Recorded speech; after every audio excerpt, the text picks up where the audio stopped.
Good morning. My name is Gay Ingram, and I have had the privilege of being involved in the Kids Hope USA ministry for quite a number of years. Recently, when I was visiting a classroom, this is what I witnessed. Take me, one young boy pleaded when a new Kids Hope mentor stepped into his classroom. This young boy expressed the wish of every child at T.A. Sims Elementary.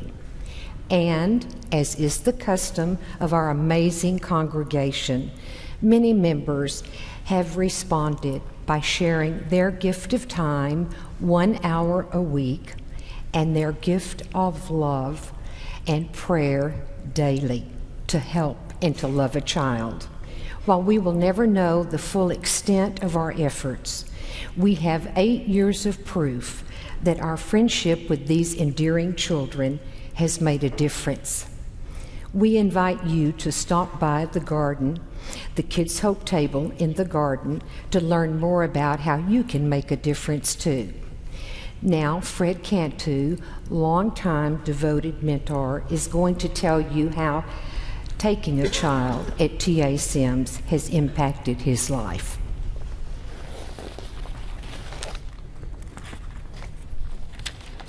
Good morning. I would rather not do it this way, but I'm going to read my prepared comments.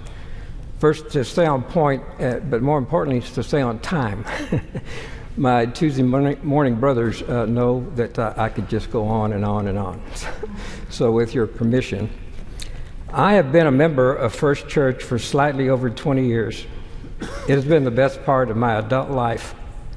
About 15 years ago, I decided to be more deliberate in my spiritual journey, and I began disciple Bible studies.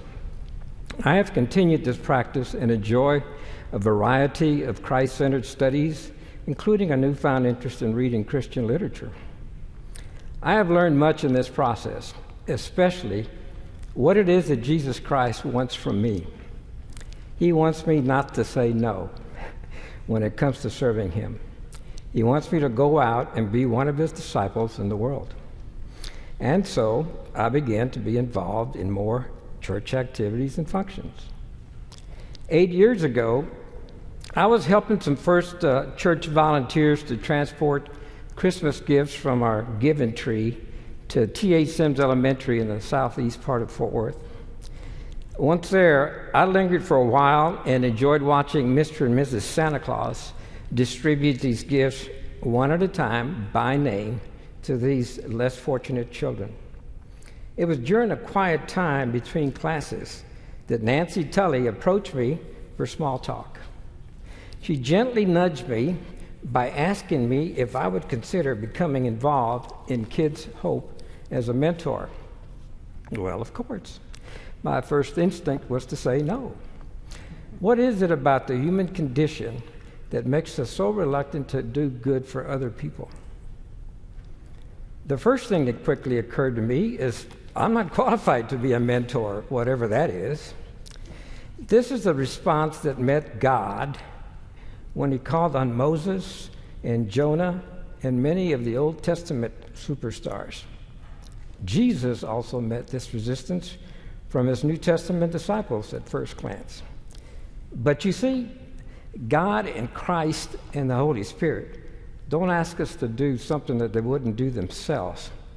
And they equip us for the task at hand, even so far as to put their words in our mouths. They are with us and in us as we go out to be their hands and feet and even their words of comfort and love. It is now that I know that I immediately became qualified to be a mentor when I said yes. Our mentor job is quite simple. We are merely to be a friend and a loyal model with our presence. Most of these children have to live and contend with circumstances and families which are difficult for us to imagine.